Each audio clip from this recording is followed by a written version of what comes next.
What up, what up, what up, what up? What up, Layla? I see you in the building early. What up, David? Jared, I see you in here. Taught by T's in the building. Oh, Raz B in here early. What up, what up, what up? Yes! All right, we are back. So what up, Coaching Nights? If y'all ain't know, y'all are called Coaching Nights. We are back. It's your boy Jersey. And we got another episode of Black Culture to break down. And this goes down every Sunday at 10:30 p.m. Eastern Standard Time. Right here on my Instagram Live. Yes! But today we doing a revival. So we here on a Monday. And we here at 8 p.m. So you can tap in because we got the one and only Mr. Raz B in the building. Alright, but we about to get into this What up, Adam? I see you. We about to get into this conversation real quick.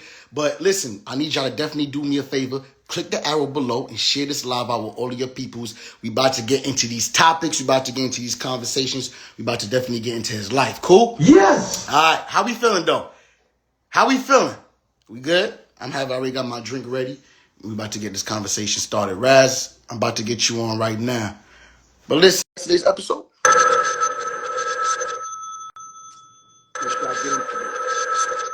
let's see. Yo, oh, that shit picked up. Yo, what's poppin', King? What's going on, man? Just welcome to the show. I'm happy to be here, man. We just made a run to the store to grab some water. You always gotta have water in the house, you know what I mean?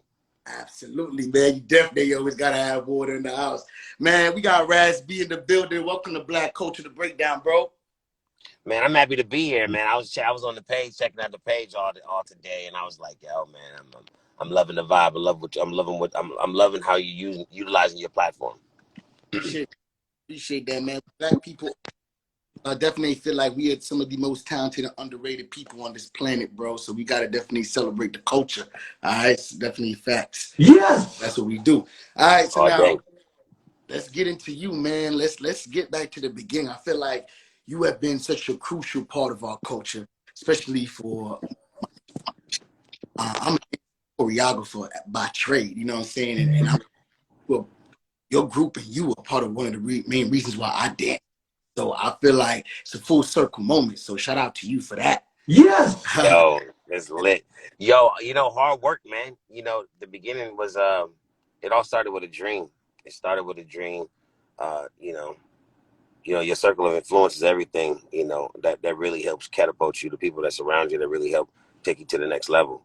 But it started with that dream, and you have to continue to see that vision because it's your vision, and just work towards that and work as if it's already here. It's hard to see that when you're actually not there, but when you've actually accomplished some things and manifested some things, it's easy for you to be like, okay, I really get it, right? So, yeah, I remember starting the group with Melodic, 5 members. We met Amarian. The 3 of us decided to move on and form another group from the 5, and we met Amarian, and the rest was history. But development-wise, it took a lot of discipline. Like that's all we did every day was rehearse. Wait, that's so nonchalant, like the rest is history. But wait, walk us through that journey though. When it was 5 of y'all, I want to bring us back to that. How old were you at that time? Man, I remember it was 5 of us. Jahid, which is Janae Aoko's brother, Trey, J Bug, Fizz, and myself. I think that was it was us, and it was crazy because we performed, we did the pictures, we did the development, we performed for all these different labels, but nobody wanted us. But did you know that you guys were talented? Did you feel like y'all were talented at that time? I felt like there was definitely talent in the group, but I didn't feel the super hero vibe that I get with B2K when the 4 of us form. So it was a different energy. Okay, I got you. All right, so then transition from the 5 to the 4. Now, how long was that transitional period? Was like a year? Oh man, I would have to ask the guys, yo. That I don't remember. They seem to remember more things than me. But it happened. It seemed like we found one label. Shout out to Max Goose and David Fearson. It was Epic Records at the time, and they seen the vision with the 3 of us. So they kind of, I don't want to say they kind of broke the group up, but they really was like, yo, we want to do something with the three of them. You know what I mean? Maybe we can find another lead singer. But that, I think it could have been at least a year. It was a big gap, but we still had relationships with them. So we wound up coming back to the piece, with different pieces. I remember at one time, B2K, we had Amari, but then they added a fifth member in B2K.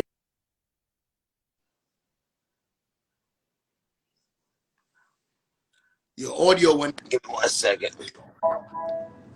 Yeah, are we back? Yeah, we back. Yeah. We back. So yeah, I remember for a second we even went to 5 members. A lot of people don't know this, but we had Little Man from Third Story who actually did a few demo records with us, and who actually did a I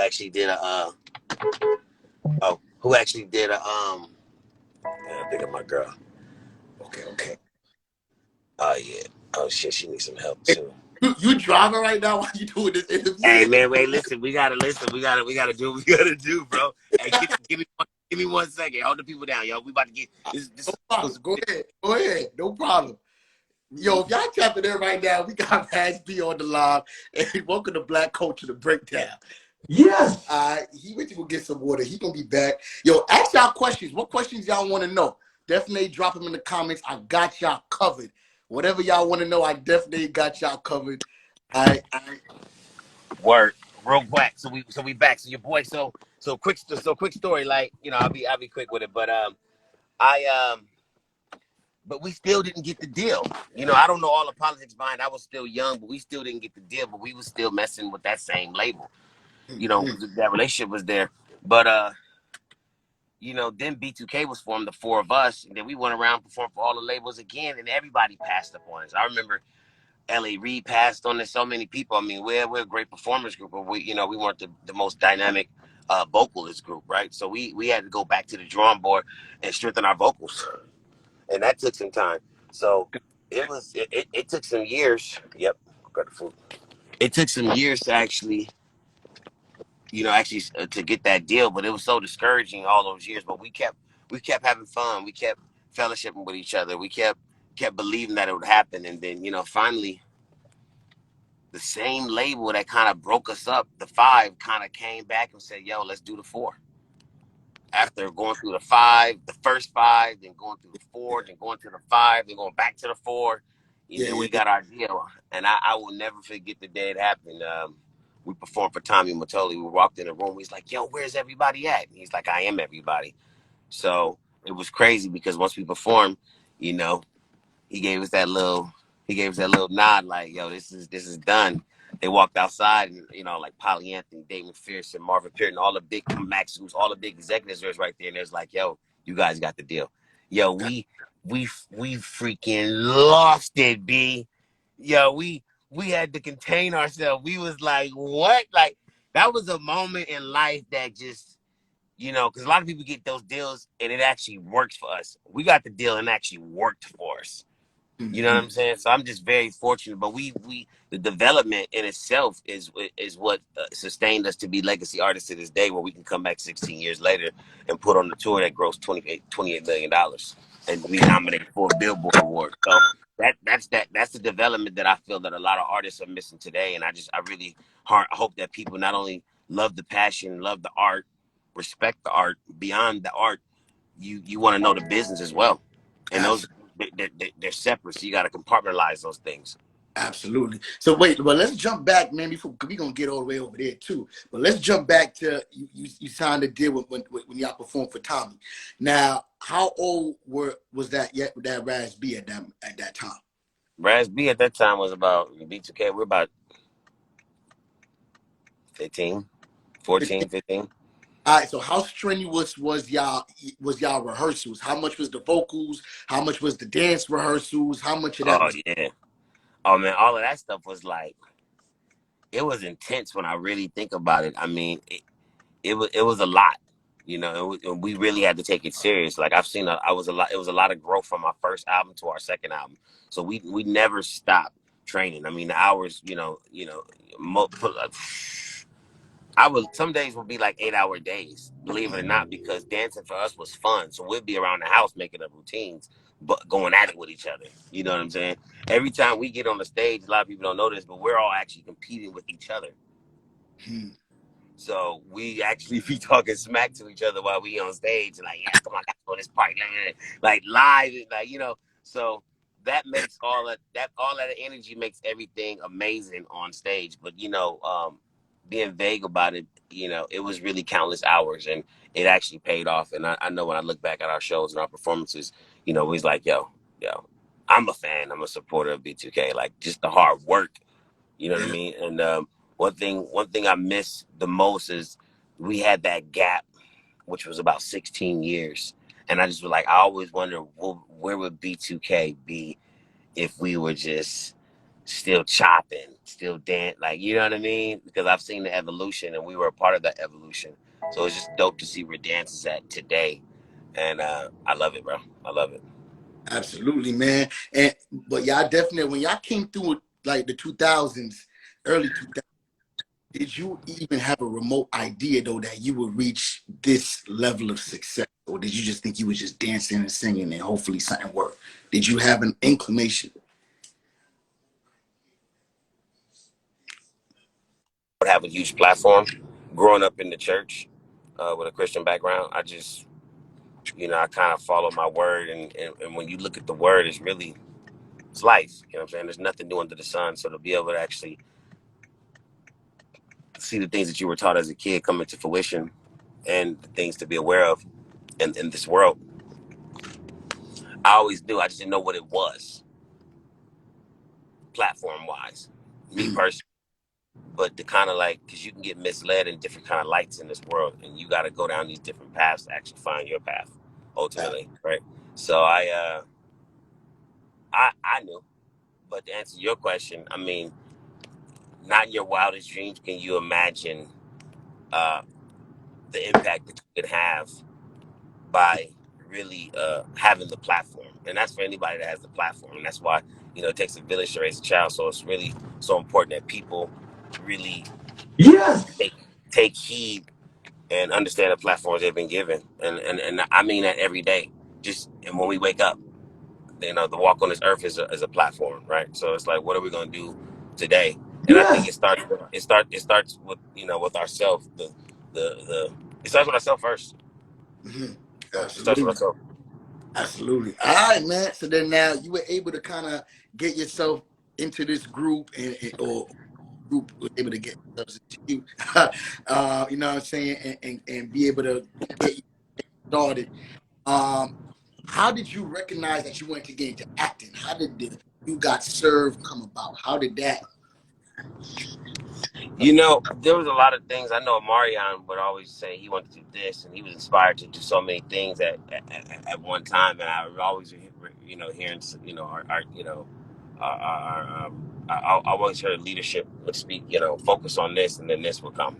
So I think it's always been a desire for everyone, every little kid, so on and so forth, to actually want to act. We all made our little skits. That's why I'm loving to see everybody making their skits and stuff like that, because we all act in a way. You know what I'm saying? So I think that was more of just a natural thing. Breaking into the business for everybody on that level is hard, right? But I feel like same thing, just persistence. But I think the fact that B2K had the success that we had, it was really easy to get them to green light a movie, meaning invest in a movie, which really the label, Sony didn't really believe in the project. You know what I'm saying? But when that motherfucker hit, you know what I'm saying? They was ready to do part two, but But politics and wait, it went number one in the box office, right? yeah, it was number one in the box office. So I mean, I think that movie's close to 200 million, 250 or something like that. It's crazy numbers, but I'm sure I gotta check in the mailbox somewhere. And when But and when people talk about their favorite dance movies, I'll come back down and get the water. that's definitely in the top dance movies of all time, bro. Who you said B2K? I said, when it comes to dance movies, best dance movies of all times, that's always in the conversation. Yeah, I think for our culture, you definitely gonna have to put that on. I mean, it's definitely on the list. You know what I'm saying?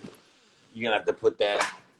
You have to put that on the list for sure. All right, no problem. You have to put that. You have to put that on there for sure. I think it's like top 35 or something like that. Well, that's Yeah, I think it's like top 35. all right, again, the setup right. There you go. Set up right. All right, we Yep. back. We set up. Not yet. Oh, yeah, not yet. What up, everybody? If you tapped in there, welcome to Black Culture. Make sure you tap the app. Shit is live. But we got Mr. on the line. All right.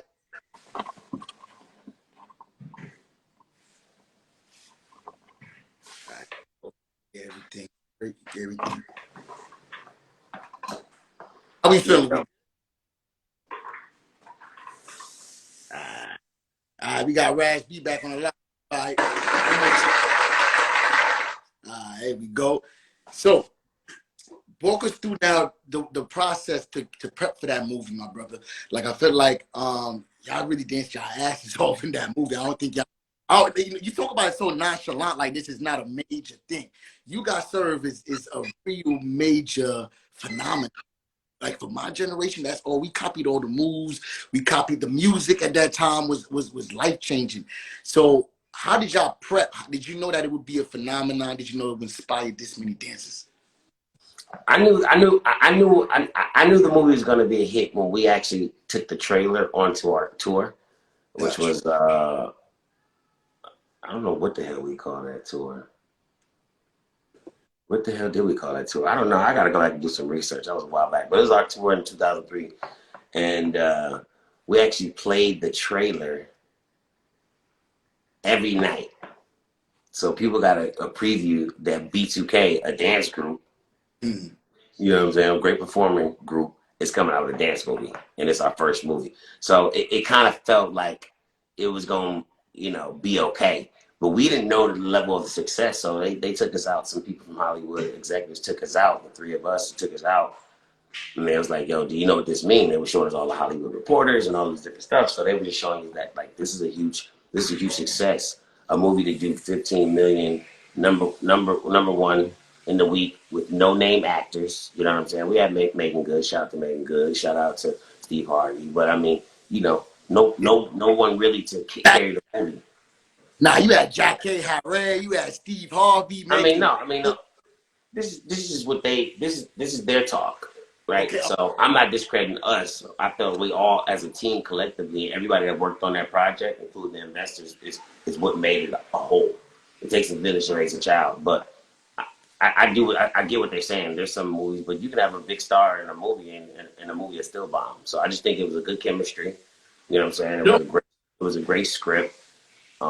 We had some great people that participated in the rewrites. Shout out to Bill Polina.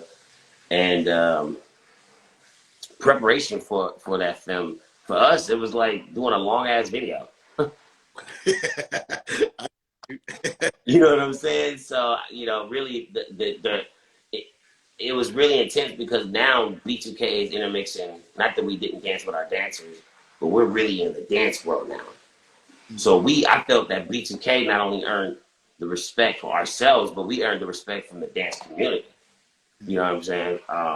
And there's so many different styles of dance, and we were able to incorporate all of those different elements and styles and genres into one movie. And it was something that the dance culture needed. I feel like the dance culture was underappreciated for many, many years. So it's good to see dancers and TikTok and everybody out there doing their thing. And the dance community actually gets the recognition that it deserves because it's a very important art. And, for any live show that has dancers in it, I mean, it's like, salute to the dancers. So just preparation, like I said, it took us a few months, you know what I'm saying? But learning choreography was pretty cool. But it was just cool to kind of see different things get changed up. Like we actually will have to learn the choreography. After we learn the choreography, then one choreographer will come over with his choreography he taught, and he and then they'll make us actually really battle. So you start to develop that camaraderie, that energy, that attitude of battling, you know what I'm saying, all the time. And it's amazing. A lot of people don't know this. Just a fun fact for everybody out there. But the opening scene, You Got Served, it's actually right after they say time, they're still battling. They keep going. That happened probably 3 or 4 times in the movie to where the music kept going, and we was like, yo, people ain't stopping. Like, yo, this is some other shit. This is not just like the movie anymore. Like people, they like cut, they like still just they snapping. So that people don't know, but that was a real battle between It, Columbus Short and Amarion. It was just crazy, bro. So yeah, but I remember getting the call. We were on our way to Europe, and we just did our contract for the movie. They were like, "Can you guys act?" And we was like, "Yeah, we can act." You know what I'm saying? And well, I never did no acting in their life, but shout no. out to Glenn Culpepper and Screen Gems and everybody over there who made it possible for us to be a part of such a historical, monumental piece for our culture. Definitely, man. Most, Dave Scott, Sparks, all the people that worked on the film with y'all are like people that left. You know what it is? The content is not as good no more. So it feels like a golden era that's now like leaving us. It's not getting better. Mm, You understand? mm. So, there's definitely a much appreciation for the people that definitely put it down before, and that people can reach that. It feels like we can't get there. I don't know why, but that's what it feels like. You know what I'm Well, saying? that's what makes it nostalgic. That's what makes it special. That's what makes it ancient, and that's what makes it special for those. Um, it will always be around. It will always come back around in one form of another. It'll be appreciated, and it'll be marveled, and it'll be respected because that spirit will never die. It just won't. Now, you guys were like one of the last boy bands to kind of come out. What do you think happened? What was the shift? What was the change? Why you think boy band appreciated after like What do I think changed?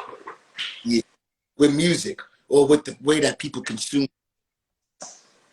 I mean, it's real simple. I mean, somebody texted me today and called Akon a rapper. Or I noticed when I watch mainstream media, they say rappers, right?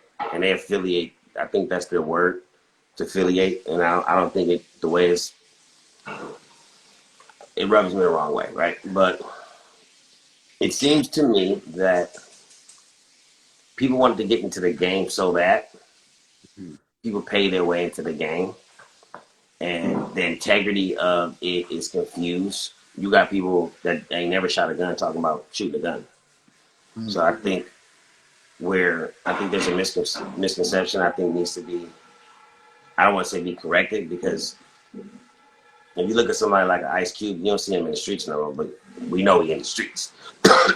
We on a higher level. You know what I'm saying? So we know Jay-Z's in the streets, but we know Jay-Z's at a higher level. You know what I'm saying? So it's like I just really I feel like everybody wants to be hard and be gangbang affiliated, right? And I think what hard is for me is just being disciplined.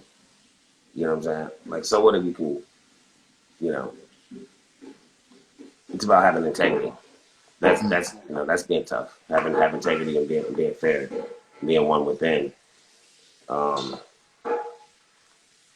I just feel that there was an article I read and it was like, are the futures like the new heartthrobs and of today? Like, and I just feel like versus people reaching for more like integrity, I feel like people are just like living. I don't know, man. It just some of the stuff is just classless to me.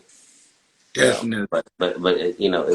It's just the ignorance of people not knowing really who they are and really going through that mental uh, awakening to really know what it means to be enlightened, because you gotta really experience, whether it's having a family or owning a house or having responsibilities, to know what it's like to be with and without. So, but that's a that question is so deep for me. I'm gonna be thinking about this after we're done. But That's heavy. man, because I feel like there's this music now. You know what I'm saying? Just with content. Now we call it content. ain't just movies no more. I feel like the one genre content. You know what I'm saying? And it's the same system that just has to be regurgitated to make money. And if it doesn't make money, they don't really count it. You know what I'm saying? Regardless if it's talented or gifted or not. You know what I'm saying? So it's different. But I definitely appreciate your thought on that. And whenever you get an even more in-depth answer, definitely come back and let us know, bro. Let me ask you this now. Do you feel like R&B is dead? No. Nope, because you hear every rapper want to sing. Rhythm and blues is everywhere. So no, never, ever. It's impossible. But how about traditional R&B and the way that it is sung with the technicalities of it? Do you think that version of it? Not every. I mean, well, yeah, I know what you're saying. Not everyone like rhythm and blues is spread so far. It's in everything. Mm-hmm. I just think where the world is at, frequency wise. Some people like, you know, four on the floor. Somebody like, it's like somebody likes, people like certain frequencies. But I think the rhythm and blues is in everything. It's in every beat. It's in every rhythm. You know what I'm saying? It's in every chord. That's just me personally. I know some people say, "Oh yeah, it's dead." I mean, listen, R&B is like if you're just talking about a certain core of people that like rhythm and blues music, that's a certain demographic. But if you want to talk about the colored dollar, that's $1 trillion, right? So it's just all about, is everybody really even interested in that sector of music per se, versus a more commercial popular record. Because not every, you know what I'm saying, and a lot of people like their classics. So you have people that like country, but I heard, country got so much soul in it as well. So it's just, I just think a good record is a good record. Good But record. hip hop, for what it stands for, what it's about, is always it's a combination of everything. So that's a good question. I just think, because if a good record come out right now, but with Bruno Mars, it'll be a R&B pop record. But it's a, you know what I'm saying? But just like some soul R&B, like, I mean, to me, Adele does R&B pop to me. That's me. So It's just like, but they might as well interesting. just get rid of that genre. Not like that. Just music is music. Definitely. That's what I'm talking about. Now I feel like she's the pinnacle of what R&B is so called today, and I feel like there's other singers that are way more gifted and talented. No shade to Adele, Adele can ass off, but you know what I'm saying. But I definitely feel like there's a lot more people that are more versatile as an R&B artist that should be given love and respect. You know what I'm saying? But for Yeah, whatever. it's just different. I mean, we had some great pop R&B records from Whitney Houston back in the day. It's just, Mm-hmm. a good record. Actually, a good record is a good record. A good record is a good record. Good record. I mean, like I love that new Flame record by Chris Brown. That was a dope R&B kind of contemporary Yeah, R&B kind of record with Rick Ross on it. I thought that record was hot. got you. Okay. All right, so a good record is definitely a good record. Yes. All right, so now Yeah. bringing it into what's going on right now in 2021, bro. This Millennium Tour is definitely kicking, probably the most talked about tour the past couple of years. So let's get that even came back a couple 2 years ago when it was announced, right? It was said that you was the one that brought everything to the table. Can you expound on that? Oh yeah, I felt I was definitely the first point of contact. That, We're actually initiating, bringing an offer to the guys. Of course, everyone had to work out their own business individually and collectively. We had to move forward. But um, there was a point where the trademark wasn't trademarked, and it was up for grabs, and I wouldn't grab it for us. So I've just been very adamant throughout the past 16 years of like, yo, we should really, revisit and look at what we built and how we can, not necessarily just on the stage, but what we can do, off the stage, just as brothers, right? So, because that's what our relationship stemmed from, just us just killing it every night, young kids sharing one mind, one heart, going after a dream. So I'm just really I'm just happy that it finally came into fruition, and I'm happy that it was able to springboard other opportunities for other artists to, to go out there and show love to the culture and receive their flowers as well for all the hard work that they put in. So shout out to everybody that's on the Millennium Tour in 2021 as well. Definitely, man. And everybody that's on the Millennium Tour is monumental. Now, have you been part of the selection of who gets to be a part of the tour as well? Do y'all have to say like, yo, we should get this one, or we should get like that's something that's sidebar? I think collectively when we work together as a unit, we can have say so on everything. That's true. But I believe a lot of that choice sometimes happens. It comes down to the promoter and what they suggest and what they think off of doing crunching numbers and who actually really sells tickets and who really doesn't. Okay. Okay. You know what I'm saying? So it's like, B2K is an arena touring group. Okay. All right. So now a lot of people feel like selling music is the same thing as selling tickets to a show.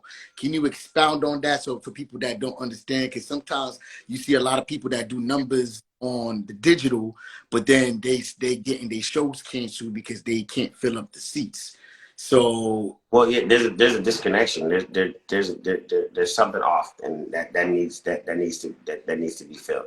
That connection, those engagements, because it doesn't. Sometimes you got this much influence, and then people are not coming out to your show. Is your show whack? Because it may come a time where, I believe Isley Brothers said this, where radio won't play you as much, right? But there will come a time where it's just about your live show. You know what I'm saying? So it could be their live show. It could be like maybe they're not good to work with. There could be a lot of different things. So the difference between, a live show, I mean, people want to be able to connect with that moment live, raw. Let me grab my charger, excuse me.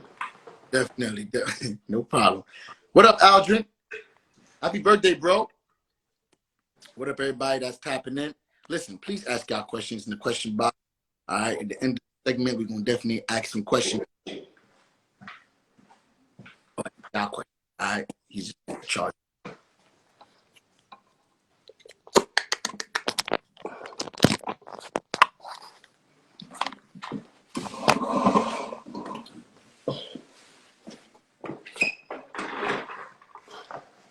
Okay, all right, he's back. He's back. Yes. All right, so now let me ask you, in regards to the Millennium Tour right now, how comes B2K is currently not on the tour?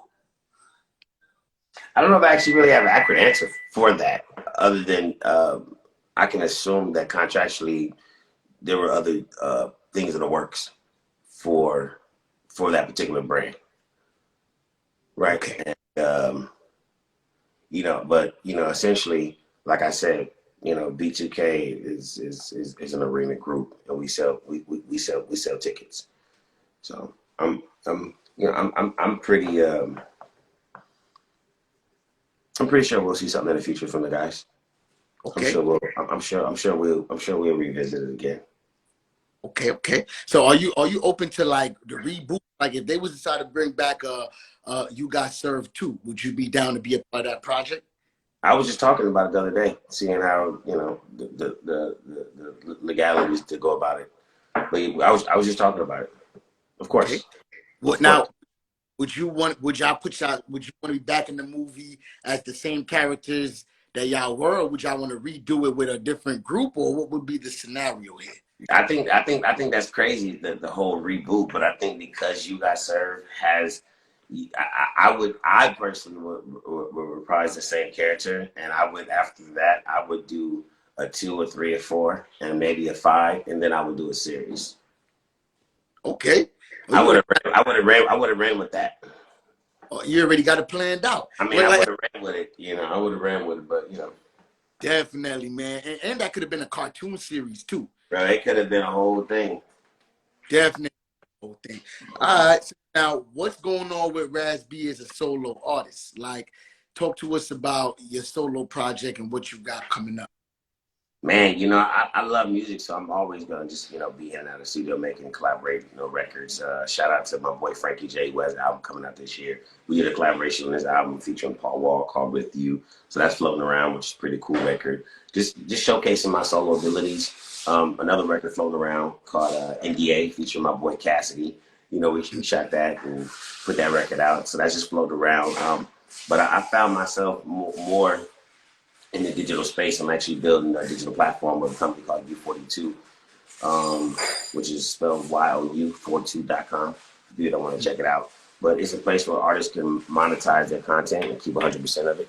And the company also pays the fans, the consumers for actually watching the ads.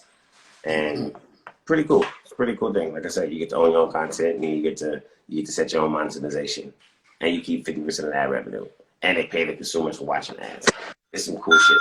So yeah, it's pretty. Right. Let's just say a lot of big companies been knocking at the door already with heavy offers. Definitely. Right, because the game is changing. It's really about empowering the content creators and allowing for them to really own what it is that they produce.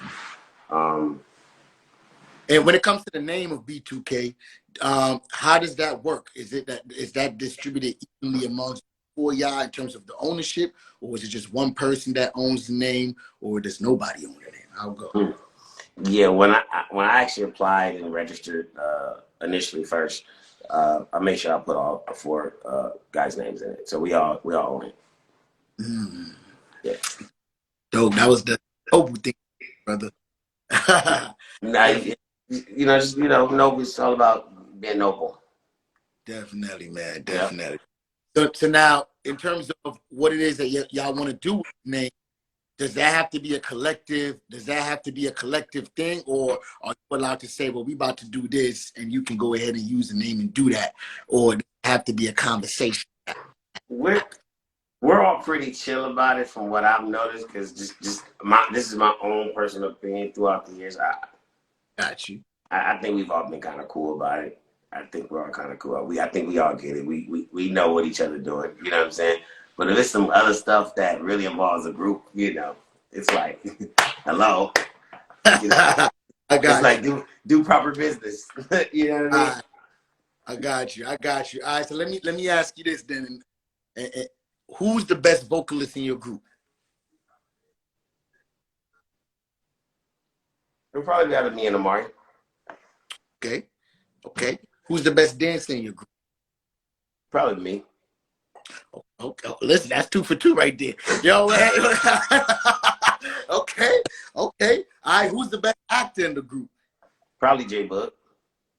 Okay. All right. J Boy got the act. And Who's me. the best? He's all right. Who's the best songwriter? Who's the what? Best songwriter.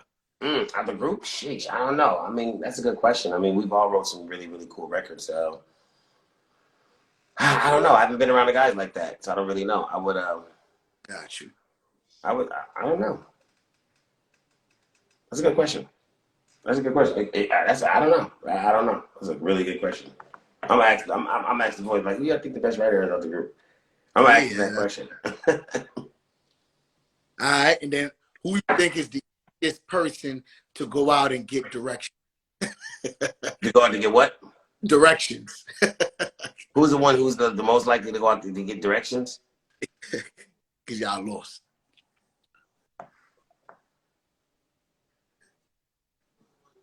Me. Okay. All right. And who's the most likely the person to get y'all out the club? To get us out of the club? Get y'all kicked out the club. Who's getting y'all kicked out the club?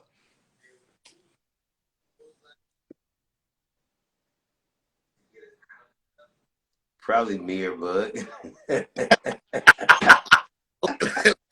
Like this, you like 5 and 7 right now. Wait, I mean, because we ain't never we not even supposed to be being like, we know better. We knew better when we was young. We would like sneaking and go in the club. We know better, bro. That's not good for the brand. But that's funny. That's funny. That's funny. It's definitely for. He said it's not good for the brand. How much of that thinking still stays with you? You know, just being like how to just do media training and just how to talk, speak on cue, being proper. How much of that actually stays with you today? Well, I think a lot of it is it's part of you have to know how to represent yourself in the world, right? Essentially, if you're the commodity, you have to take care of the commodity from your imaging and just how you present yourself to the world. You definitely want to be able to articulate yourself. So I feel like definitely the media training is always still there. I feel like I'm always gonna be a little rusty and a little sloppy, but I feel like as long as I'm me and I'm Yeah, transparent, that, you good. You got nothing really to worry about. But I mean, I'm pretty alert when I'm out. A lot of it because I grew up very sheltered, right? And so sometimes I find myself kind of being an introvert at times when I'm out, and it's like, so it's like a hit and miss for me. no, I got you. I got you. But man, because it's interesting actually been at you was, bro, you had your whole career, whole life has been your career, pretty much, because you've been in the entertainment industry since 11. You know what I'm saying? So that's what I'm saying. I was curious how much of that stays with you. On the show, I've had a chance to interview Ray from Mindless, had Carnell from Five, had Lee from SWV. So a lot of people that's been a part of group. You know what I'm saying? And I always ask them, because everybody, y'all all been I was young. So it's like how much of that training stays. And then at what point do you fuck all this training and you just want to do what the fuck you want to do? Like, I've had, oh yeah, I've had my rebellious moments, but what I've learned, it didn't yield me any fruit. I realized that I've learned a really great path of life and how to stay around, stay in my element, stay with my circle, stay in the things that allows me to grow. So gotcha. yeah, I call that the wilderness experience when you kind of go rogue and you try to figure this shit out. You like, nah, it ain't always green on the other side. There's some adjustments that need to be made, but for the most part, I grew up with some really good teachings, and I think the people that the Lord has put in my path thus far to help me and mold me into the man I am today. Got you. Facts. Yes. Well, bro, let me ask you this as close, bro. Where you at right now with the Chris Stokes and Marcus Houston situation? And that situation is in the past. For me, it's like as a grown man, I've addressed what I need to address. And in order for me to enroll into my future, I can't be driving in reverse gears. There's always been some triggers there just for me, but I took a big glass of maturity. You know what I'm saying? And and I took a big pill of integrity. So I just really want to make sure that I move forward and not allow for my emotions to interfere with the things that I'm trying to create. Because for me, all that stuff is just a distraction. You know what I mean? And it's just one of those. Yes. One of those family matters that should have always been taken care of and handled privately. Got you. Most definitely, man. So now, with your interview that you did with Hollywood Unlocked, I know you mentioned about a documentary, so there will be no documentary anymore. Definitely still gonna work. I'm actually working on the documentary right now. Oh, I feel there's more to my story. There's more to my story than just the elephant in the room, right? You know what I mean? yeah, So I just want to come up with a very unique way yeah. to tell my story. It could be in a movie, it could be in a B2K movie, but we will definitely highlight my life because I'm here for the culture, and my life has been nothing but a testimony, and you know what I'm saying. So it's like I'm for the people, so and it's always gonna be that way. 100%, Yes. 100% fact. Yeah. Well, bro, listen, man, we definitely covered so much, and that's what it's about. Is everything that you already left. You have a hit movie, bro, that went #1. That's literally going to be a classic until the day that we all die, bro. Right. Right. #1 albums, you know what I'm saying? Platinum albums, #1 tours under your belt. So it's not your legacy, bro. At the end of the day, that's all your legacy. So shout out to you for keep. Yo, I think this was dope. I really enjoyed myself. Well, I'm definitely gonna check back in with you on the road. I got some things coming in 2022 that's gonna shake up the world. So we definitely got to tap back in and check in. Of course, man. And listen, if you be dancing, you still dance. Obviously, you on tour. I be moving a little bit. I just got back in the gym the other day. I'm about to drop some weights. I'm excited about that. But yeah, I'm getting back into it. You know, kind of, just a little bit. You know, I Okay, still okay. can move a little bit. Well, if you're ever in New York, bro, shameless plug, I do have a dance school called Lotus Creations Academy. So if you want to come teach a little industry, get into the industry, Millennium Tour kind of master class, I think people will want to pull up, bro. We should talk about that. We should talk about it. Let's talk about it with Jared. Let's see if we can put that together. Definitely get that That'd be set dope. up Maybe I can come teach him some. Yeah. That could be cool. fly, bro. It'll all be fly. All right, so let's do it, man. But bro, appreciate you coming on, man, and definitely keep grinding. Any new music, you can't be a stranger. You got to come on here and let us know first, my brother. Yeah, nah, that's real, man. Keep building the platform. I'm gonna talk to you more about U42 after we get off. Absolutely, bro. All right, everybody, Raz B. Thank you for tapping in. Good luck. Thanks, King.